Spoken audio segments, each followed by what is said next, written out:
Okay, hello and a big welcome to you all. A few housekeeping notes. Kindly stay muted for the duration of the presentation. There'll be time for your questions at the end. Yvonne will be taking questions from the chat, and if you'd like to speak to Umberto, please put the emoticon's yellow hand up and I will ask you to ask your question. Thank you to you all for being here as we join our speaker this evening. 70 or so of us were fortunate enough to meet Umberto at Rohuna in September 22, where we passed a magical day in a magical garden with a host who could not have been more generous or welcoming. And once again, he has kindly given the MGS his time to be with us today. Umberto grew up in Milano, but spent summers with the family in the countryside surrounding the city and was always outside with nature, the animals and plants. He clearly recalls he was only 5 years of age when he saw his first yellow flag iris and remembers feeling that he had to have it. So began a life of loving and collecting plants.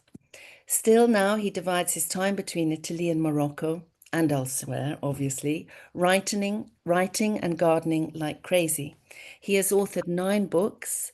2 of them are about Rohuna, the site on the Atlantic coast 60 kilometers to the south of Tangier, where since 2004 he has saved thousands of plants from early death, created a magnificent garden while breathing life and well-being into a local community.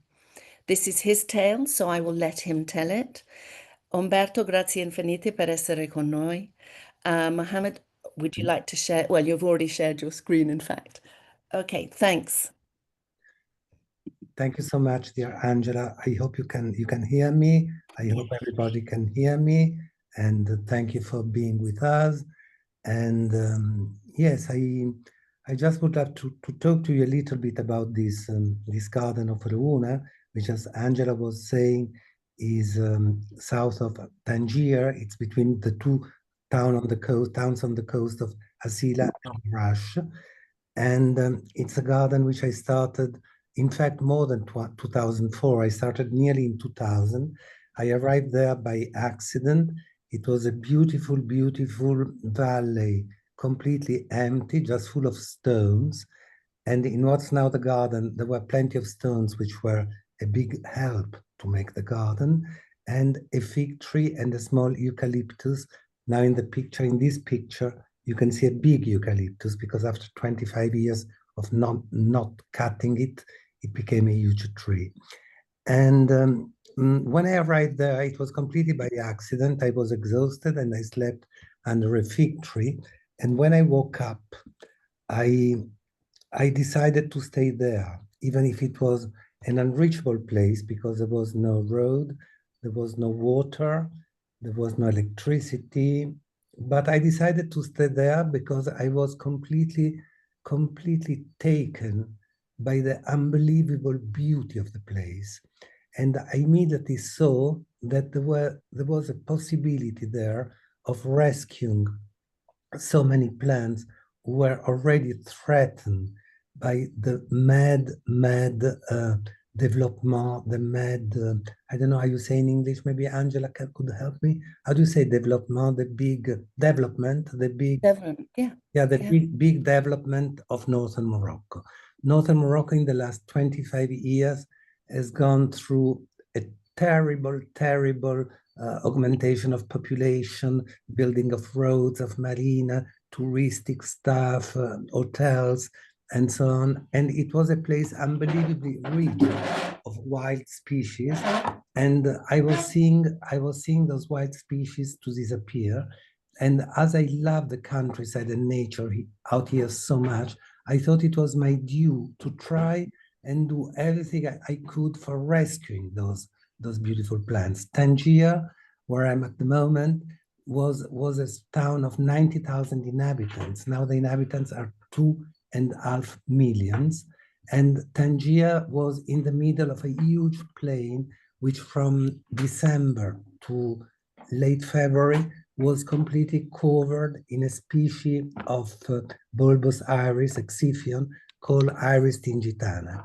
and Iris tingitana now have gone, but in Rohuna we still have more than 1 hectare completely planted in Iris tingitana, which I've rescued here in construction sites, in areas where no flowers flower anymore. And so I saw those two possibilities. I mean, rescuing the plants, and I was seduced by the beauty of the place. And so I started this enormous work, which was to bring plants by mule, to bring plants by horses, to bring good earth, topsoil by mule. So hundreds of mules working for me to build retaining walls. Now I try and change one image so you can. No, I didn't manage. I'm sorry. I try and show you one image where you will be able to see retaining walls. Wait, everything is blocked, but in a second it will work. Anyway, with all the people from the village and from neighbors' villages, everything is blocked. I'm sorry. Okay. Anyway, all the chaps of the area started working for me, breaking all the stones which were in the area, building those retaining walls for keeping the topsoil, and for planting, because also to take big olive trees or plants who had been removed from areas where they wanted to build, to take them down there was a big struggle, was very, very difficult. And imagine, yes, it was very complicated. I see in my computer, everything is still completely blocked. I'm so sorry, but it's the images that don't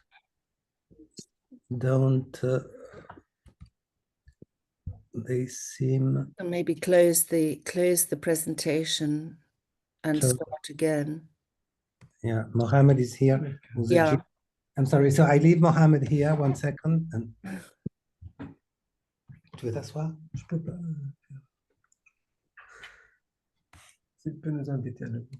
Could you, Angela, could you invite us again? I'm sorry.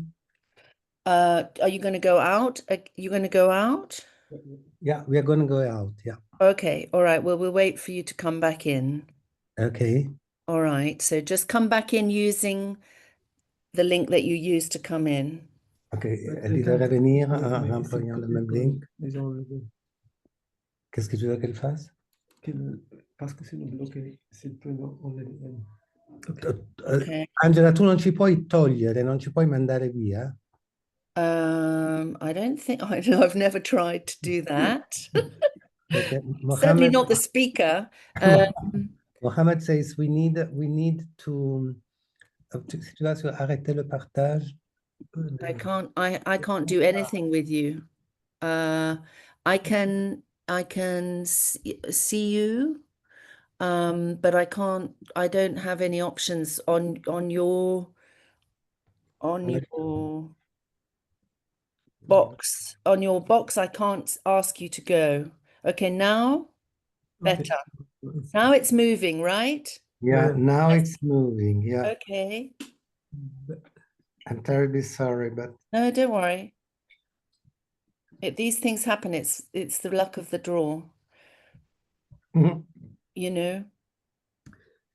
There we go. Okay. So if you look at the image on the right, you can see how big also the retaining walls are from time to time, because there are areas of the garden around the 2 cottages I built where we needed lots of topsoil to cultivate plants who need to eat a lot. Then, and that's also the image on the left side where you have Melianthus Meyer, you have Achium, well, you have stuff which needs sweet more than what you see in the middle, which is Santalin or Assistus, you see Ornithogalum arabicum in the end. So plants were happy with less. And in Rohuna, what we have now, there are 2 gardens. One around the 2 cottages is a big collection of plants which like to eat a little bit and to drink a little bit. But when I say a little bit, I mean a little bit. And then we cross a little river and we have the biggest collection of Moroccan plants in the world, because thanks to the help of the people of the village, whenever they build something or they make a road or they build something for the train or whatever, they ring us, we go and we rescue thousands and thousands of mostly bulbs, but also shrubs or trees, and we replant them in this big wild garden. And to tell you, we have like of the irises, the Moroccan irises, which are all Xifian. There is, I show it to you. On which one do I go, Mohammed? Wait, I go, and then I'll come back. Okay, here is Iris tingitana, the iris I was mentioning before, and Tangier was in a big plain with millions of them all over the place. And this is the reason why I arrived in Tangier. And here you see, on the left, you see Iris tingitana, but in the middle, you see, for me, the most beautiful of Moroccan irises, which also grows in Andalusia, which is called Iris filifolia. And then we grow also Iris planifolia, which is a Juno, so with 3 little roots. And we grow also, we manage and find a very rare iris, yellow iris, which was called in the old days Iris juncea numidica, and now it's called Xifion herculeanum, which had not been seen in very, very long, and we have it in the garden. You see a rare form of Iris planifolia on the left, Iris planifolia in the middle, and Iris planifolia under a transplanted olive tree. Because what has happened, that when they started making of Tangier a huge, huge city, they have removed all the trees which were growing here. So just going around, one could see by the road huge trees destined to death. And it was easy to put them with a little crane on a little truck, on a little truck, and to get them till Mejla, which was 13 kilometers from Rohuna. Then it was very complicated to build with wooden, to build structures and to put by hand the trees on the structures, and then to take them till the garden. This is a beautiful wood of fig trees, which already existed there. And one of the reasons why I bought this place, which is not the first place, the one with the stones I was mentioning before, but it's what's now the wild garden. And those fig trees, you have to think that we have a friend who's a professor at the University of La Roche, and he has been studying all his life fig trees. And he explained to me that the Jebala, the Berbers of this area of Morocco, were growing more than 350 varieties of fig trees, each one with its name, each one with its tradition. And no one does fig woods anymore, plants fig woods anymore, because the economical value is too little. They don't bring any money. So, but one of the reasons for buying this, which is like the second garden which I bought, was to preserve this beautiful ficaya. Here more white flower, Prosperum autumnalis, Scilla peruviana, Tulipa sylvestris, which is the only tulip which grows. I've seen many of you come from Greece, and you're very lucky. You must know and see lots of beautiful wild tulips, but the only one which grows here in Morocco is sylvestris. But the funny thing is that I was always sure that it was growing in Morocco, even if authors never mentioned Morocco as one of its origin. And this just because on the chest of drawers of the Jbala, the old chest of drawers, I could always see a little yellow tulip. And what I thought was that as on Iznik pottery, you see those beautiful red tulips, as most of the tulips growing in Anatolia are red. I was saying, if here they put on what they do, if they paint yellow tulip must exist in Morocco. And in fact, one day, in a place not far from Rabat, I found in a field some yellow tulips, and I saw that the big road was coming towards us. So all those plants had been rescued in a quite running time. We have all the cistus, which were growing in Morocco. Here, I think we have Montpelliensis. In the middle, we have Crispus, and the one with the silvery leaves you call, well, my mind is gone.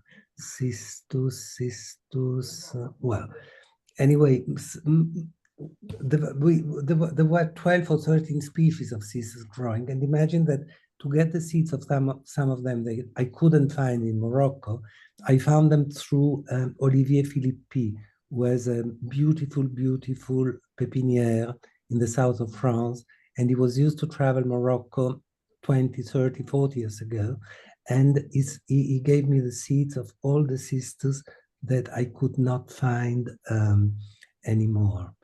This is an hybrid which comes from Philippi's garden, the seed, and he doesn't know if he collected it in Morocco or if it's something which happened in his garden, and is called tardiflorens. Cistus tardiflorens is the last one to flourish, and it starts late May, June, and goes on till the end of July. It's very beautiful because it's yellow, but it has these dots like a big ladanifer, some forms of ladanifer can have. He has these brown dots in the middle. But now I go back to the first garden. Oh, also we have, yes, we are good at daffodils, because daffodils, as you know, were mostly all originated almost in all the species in Morocco, in Portugal, in Spain, on the Pyrenees, so part of them in France. And here there were, in the fields of Tangier were covered in daffodils, covered. The first one was Cerotinus, and then paper white that you see here on the right, Papyrachos. Here in the middle, you see a lovely little Narcissus from the reef, which was quite rare. And then Tazeta rifanus on the left. But when, I mean, in the garden now in December, January is covered in Narcissus. Not the little jonquille in the middle. We have few of them, but let's say of the paper white or the Tazeta were millions. But you have to think that in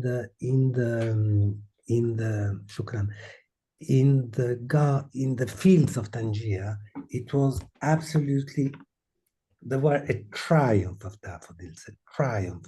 Now, Mohammed helped me, and I know that the cistus on the right side that you must all know very well, it's called Cistus albidus, and I'm sure it grows.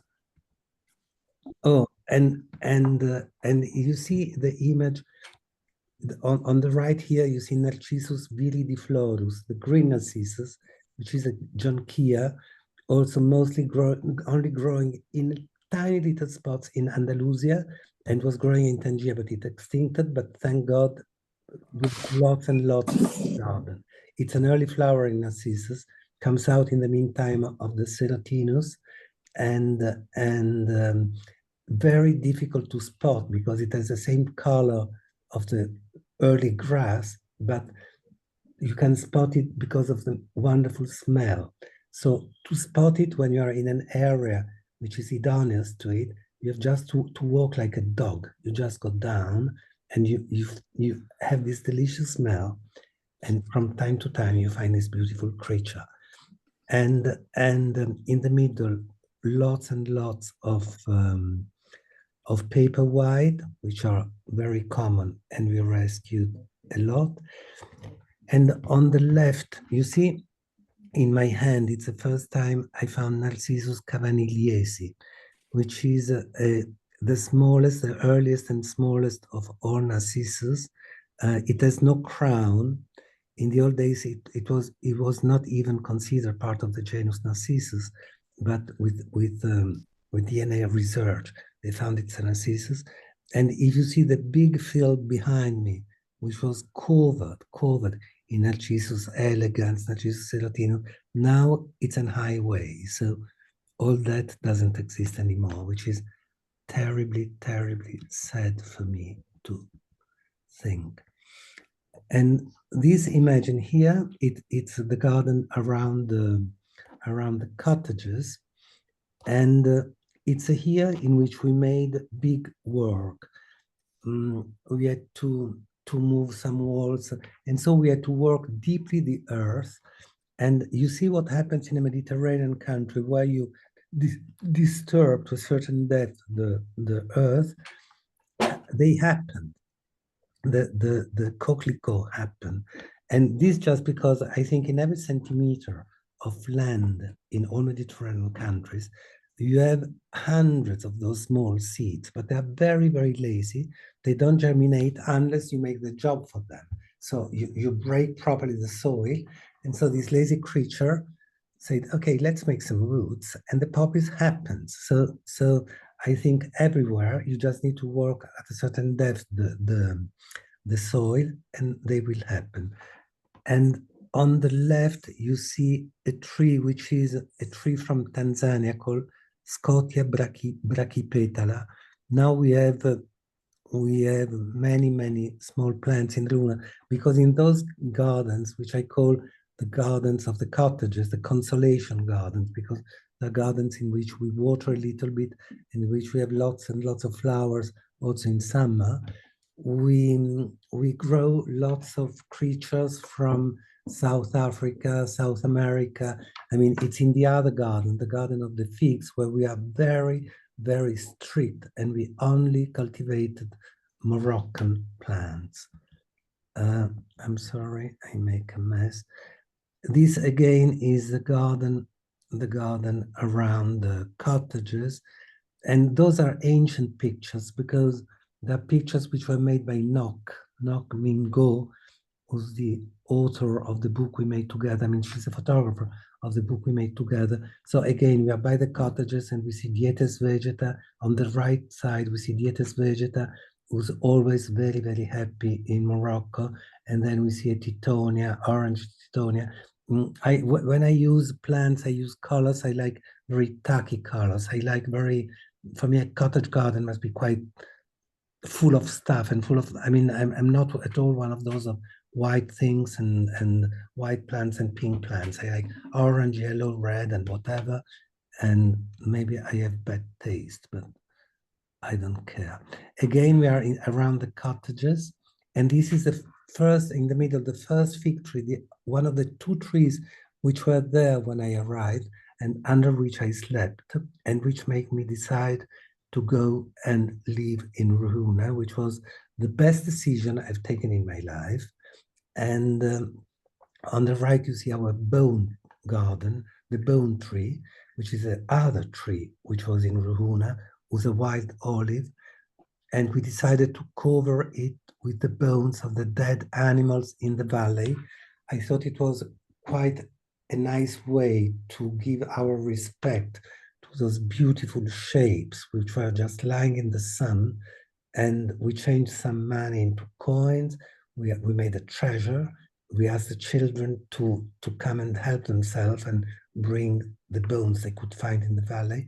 And all together we hung this tree, making very, very happy the gentleman selling the sweets in Rohuna, because he came to me saying, oh, why don't you make one more bone trees? I've made a fortune thanks to your bone tree, which I didn't do because I didn't want also the dentist to become a very rich man, and mostly because in our village there is no dentist. You see, it's a small village of 380, 400 people, and as I told you already, completely isolated, which was a marvelous, marvelous place before the light arrived, because with the light, electricity, television arrived, and the capacity of television of killing a culture who has been going on for millenaries is absolutely stunning. In 2 months, what has been happening for 2000 years can be destroyed.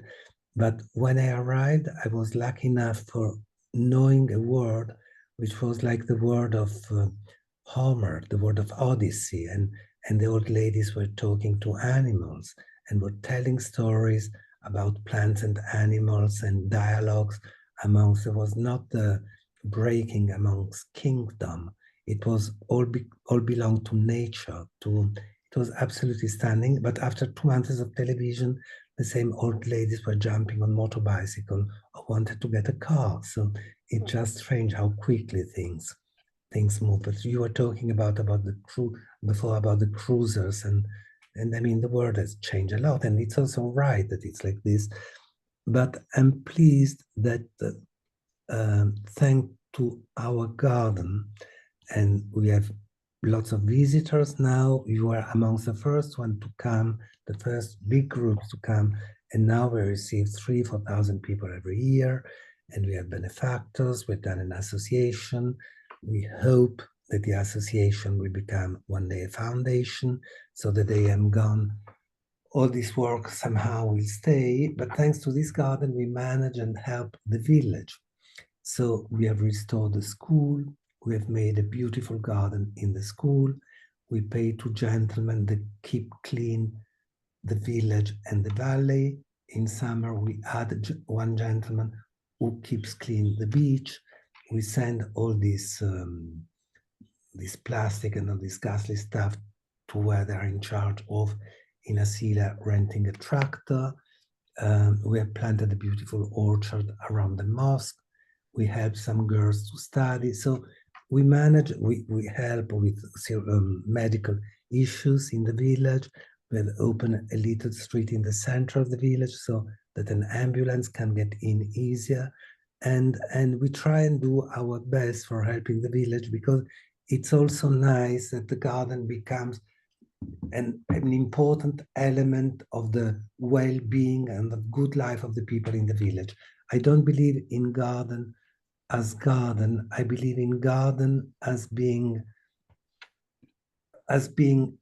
helping people, as being part of a communitarian project for making better the life of people and preserving the flora. And what I think is the best achievement in what the only achievement in what I've tried so hard and do for many years, is that the people from this village, trying and rescue the plants of their own country, manage and improve practically their own life. And this, I think, sounds like a very small thing, but it's something very, very big if you think, because usually plants are neglected by the logic of economical logic, and here it's thanks, because of plant and thanks to plant, that a new economic has started. And wait, I'm bad with this. Yeah, again, little corners of the garden. In the middle, you see lots of fragments of pottery or tiles taken in when they destroyed old buildings in Tetuan, in Fez. Whale on the left, whale bones found on the beach down below. On the right, a bench, because I had done a little company making garden furniture for keeping busy and making live 3 or 4 boys in the village. And again, you've seen those. I don't know, I was quite confused, and also because I'm not very used to speak like this. I mean, I'm used to speak in front of people. And also there was this little accident, and I felt terribly sorry for the computer not working properly. But so I don't know, I don't know if I was clear enough. And I don't know, I say I wanted the thing to be called Rohuna, a written garden, because the kind of energy I put into do out of nothing this place is exactly the same sort of energy I use when I have to write a story, a novel. So when I have to write a novel, I find myself in front of a white page, but I have imagined the world. And when I started the Runa, I had imagined this world. I had the impression that this world had existed there before I arrived.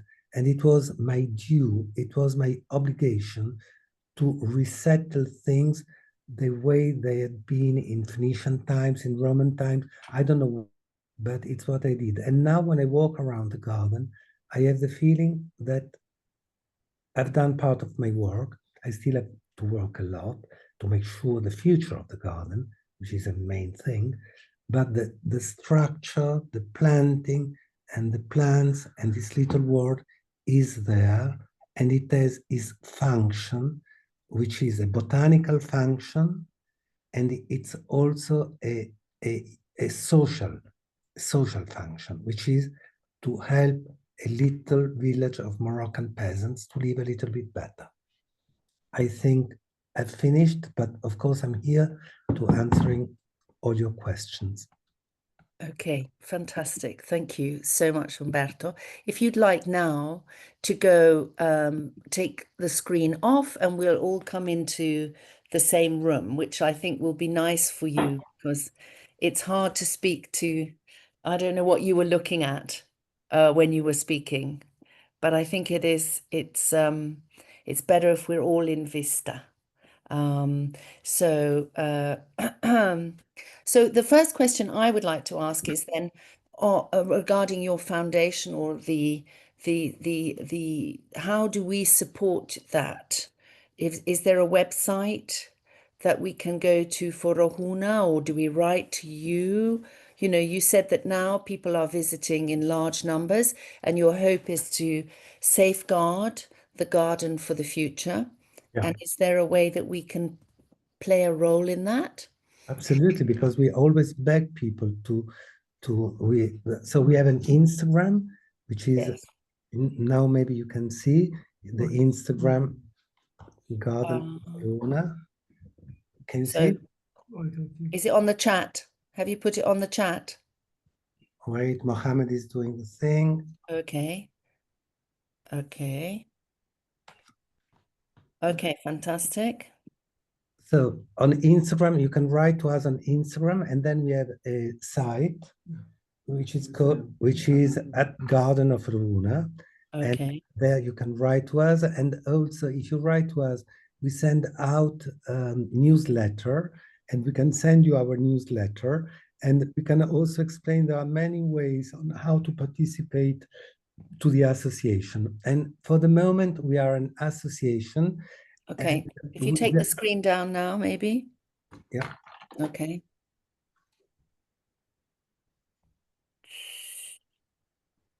There we go. Okay.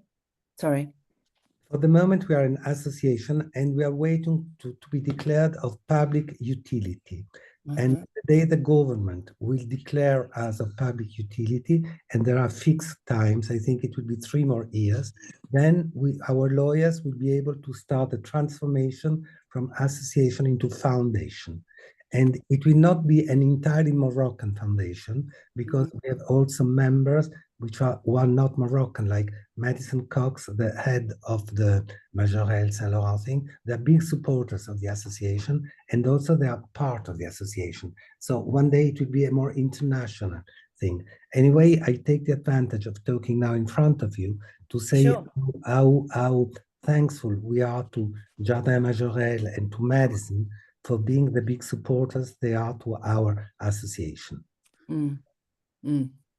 Well, he's a fabulous man, and they were very generous to us. They had us there for the whole day, and fed 100 of us, you know, magnificently. And he also had he gave us a wonderful talk. He's such an erudite speaker.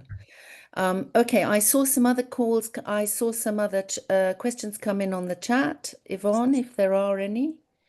And if anybody else would like to talk to Umberto, please just raise your hand.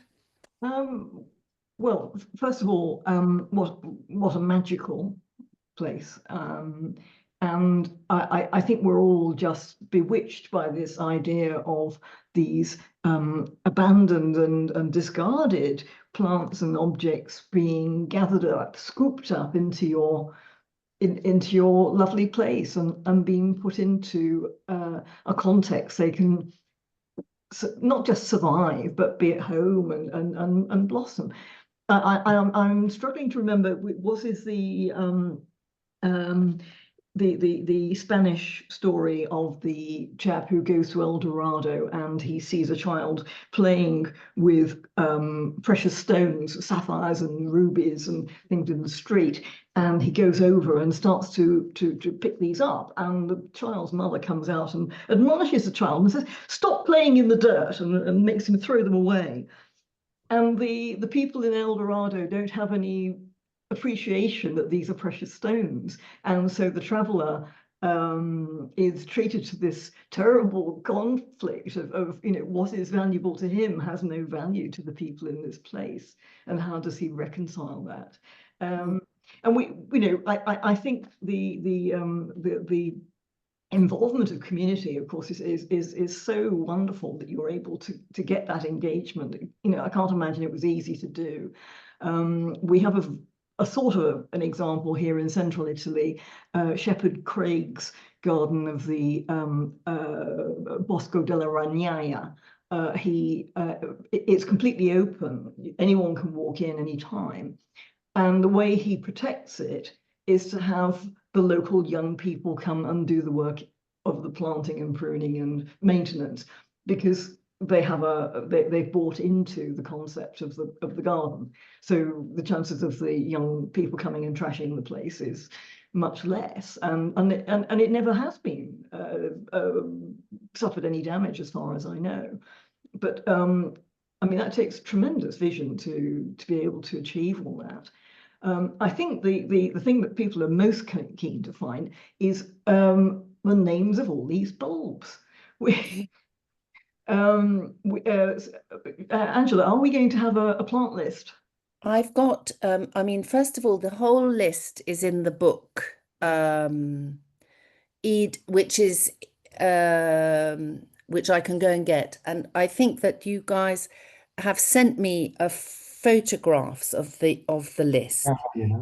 I think, and so I can do it. So it will be images of the list. But I mean, I think the thing to do is buy the book. Yes, Frankly. we must go and buy the book. Yes. It's I think available in English, vero, Umberto? Yeah, it's called Eden Revisited. Eden Revisited. Wonderful. On Amazon. And it's just one of those books that make you want to be a better gardener. You look at vero. You look at the images and you say, I can do better. I must do better. The list is well done. The list is very well done, because it took us a very, very long time, and we were helped also by two very good botanists, because we manage and identify also very small lotuses, or very small creatures, and so it's well done. Okay. So I will distribute that, which is as I say, a photo of the list that's published. Good. Very long. It's a long list. Excellent. Okay, well, in that case, we'll calm down, because everybody's worrying that we're not going to know what the plants are really called. Oh no, panic. And I must say, I was thrilled to see that you are in direct contact with Olivier Philippi. Philippi is obviously our great inspiration in the society.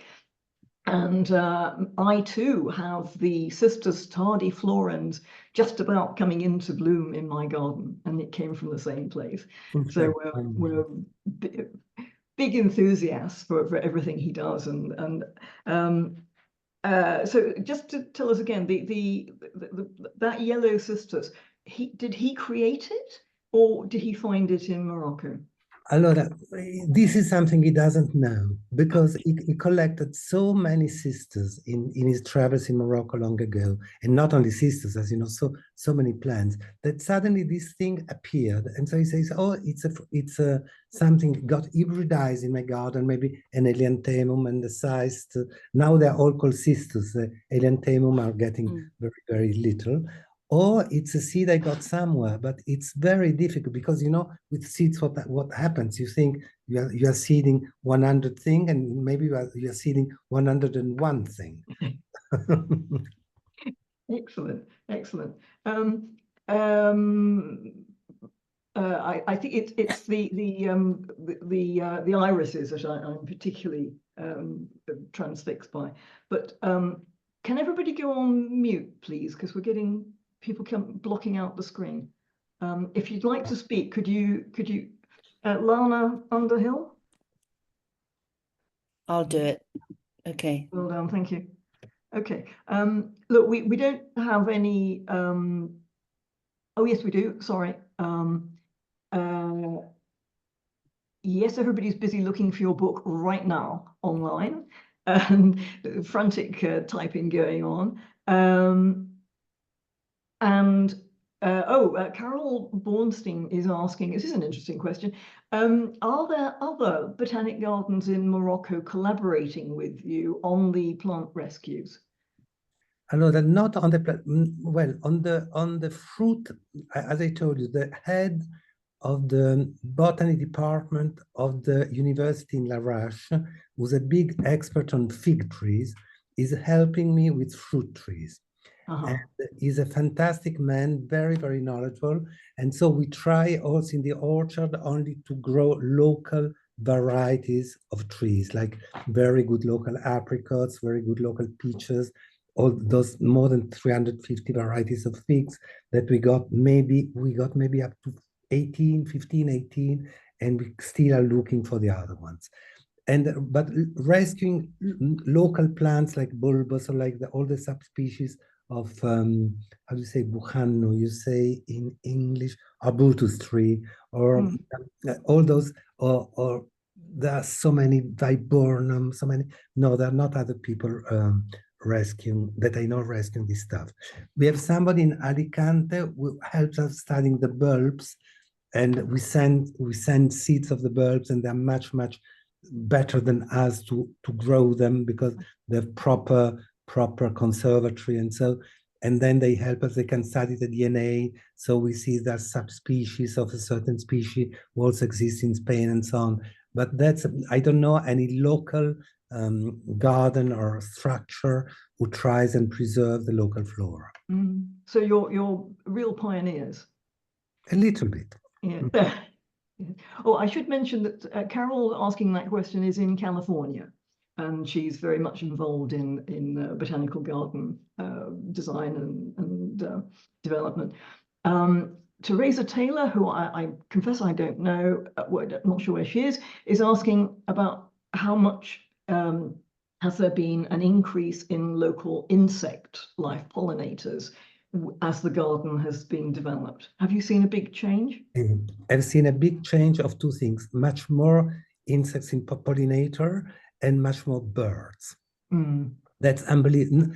Not only about the quantity of species, but about the number of subjects. I mean, the concentration of insects and birds in the garden is quite. The garden is in this perfectly silent valley, but as soon as you get close to here, ooh, ooh, and it's all the insects and the birds. Yeah. Excellent. Now, Gundula Deutschlander, excuse me if I pronounce that badly. It's from South Africa. In South Africa, right. She would like to know about your garden team. How many, who you have involved in managing the garden, and also about water resources. Do you irrigate, and how do you do that? Allora, we irrigate the cottage garden, the garden among the two cottages, which is 1.5 hectares. We irrigate and we mulch a lot. Now it's a very heavy moment of mulching.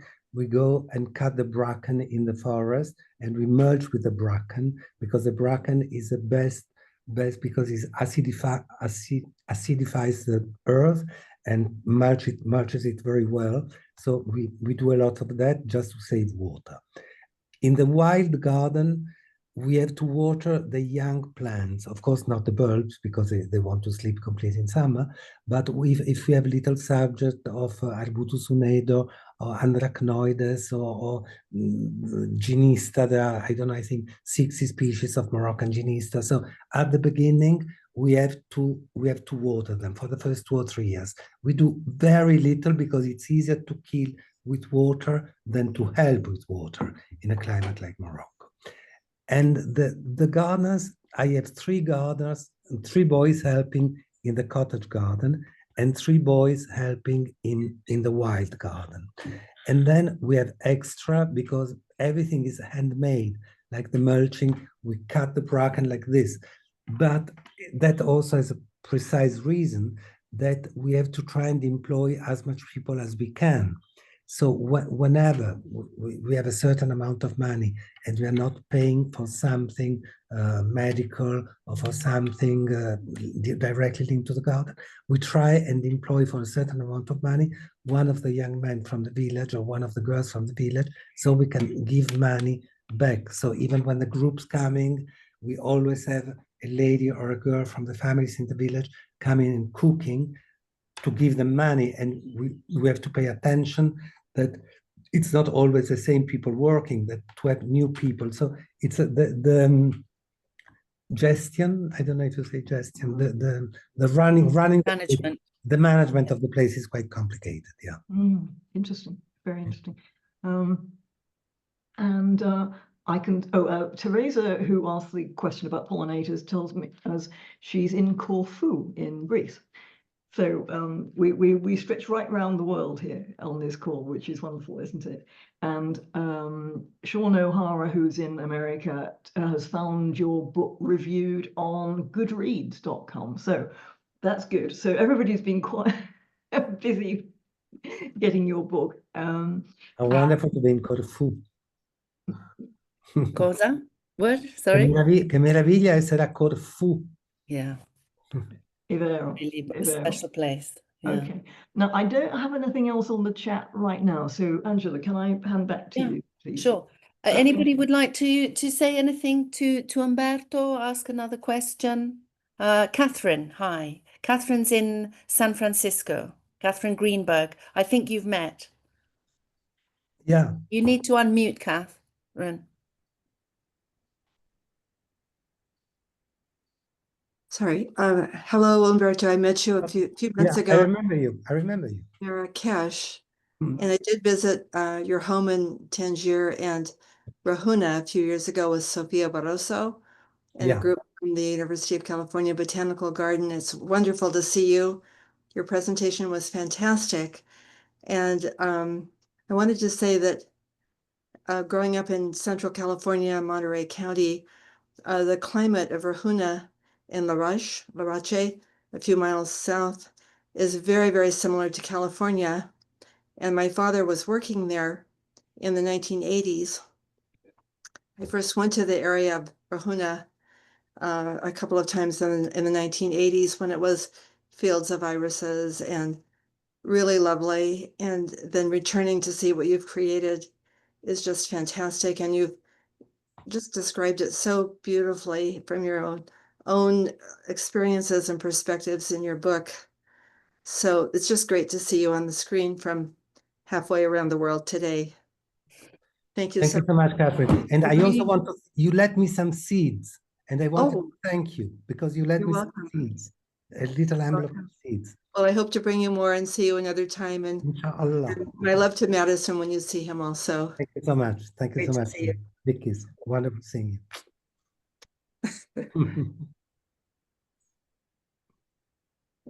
Okay. Anybody else? Oh, they're shy tonight.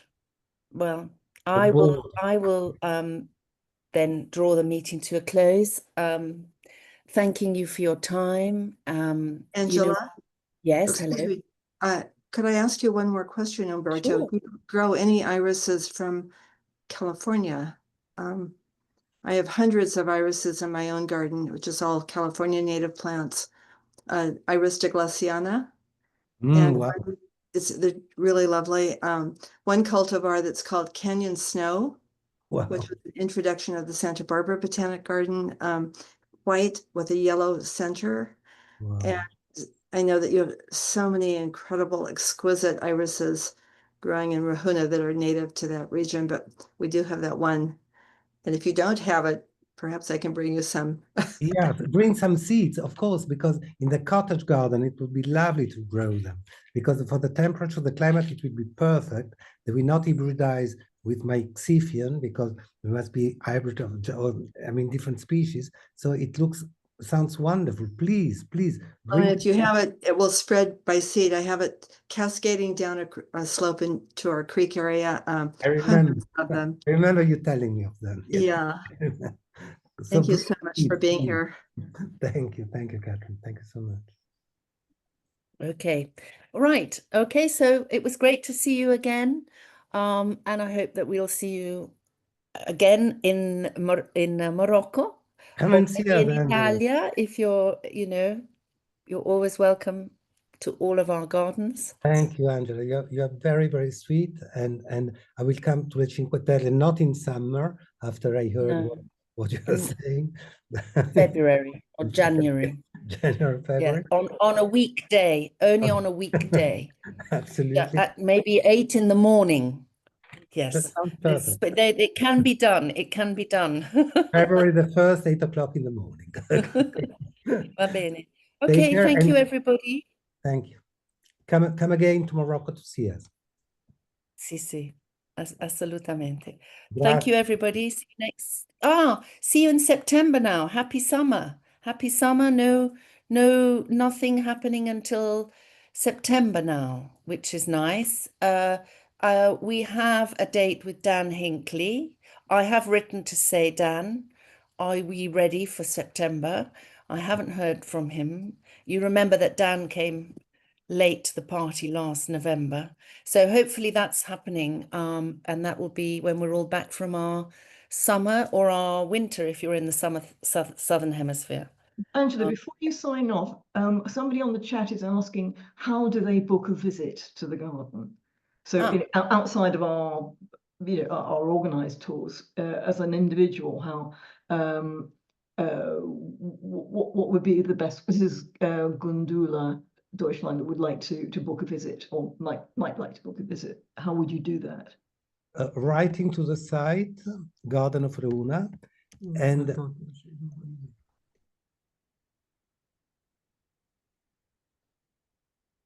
no, I think he's frozen.